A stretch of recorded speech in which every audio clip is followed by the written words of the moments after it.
লামডিং কলেজের বহু প্রতীক্ষিত ছাত্র একতা সভার নির্বাচনে ফলাফল ঘোষণা হতেই ফের দেখা গেল অখিল ভারতীয় বিদ্যার্থী পরিষদের দাপট। এবিভিপি বিপুল ভোটে জয়লাভ করে কলেজ ক্যাম্পাসে তাদের কর্তৃত্ব বজায় রাখল।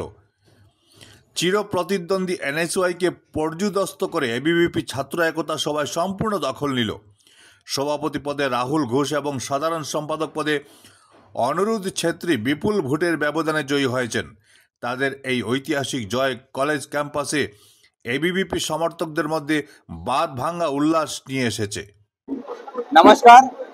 আজকে Lumding college student union election হয়েছে, আর এখানে দুটো পার্টি ছিল, এবিভিপি আর এনএসইউআই ছিল।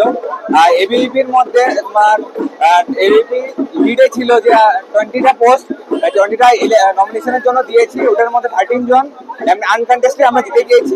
আর আজকে 6টা পোস্টার ইলেকশন হয়েছে, ওটার মধ্যে 6টা পোস্টের মধ্যে আমরা 6টা পোস্টে বিজয় প্রাপ্ত করেছি। তো আগামী দিনেও আমরা এই যে অখিল ভারতীয় বিদ্যার্থী পরিষদ স্টুডেন্টের জন্য আছে আর স্টুডেন্টের জন্য থাকবে। ধন্যবাদ। ছাত্রছাত্রী, প্রাণের ছাত্রছাত্রী, অখিল ভারতীয় বিদ্যার্থী পরিষদের আজ যে জয়,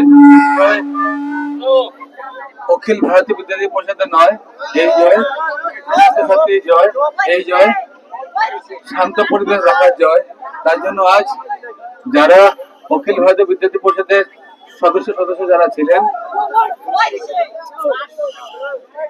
আজ যেটা জয় হয়েছে, যাদের আশীর্বাদে আজ বিপুল সংখ্যায় ভোট পেয়ে একপক্ষীয় ভাবে এবিভিপিকে সাব্যস্ত করেছেন।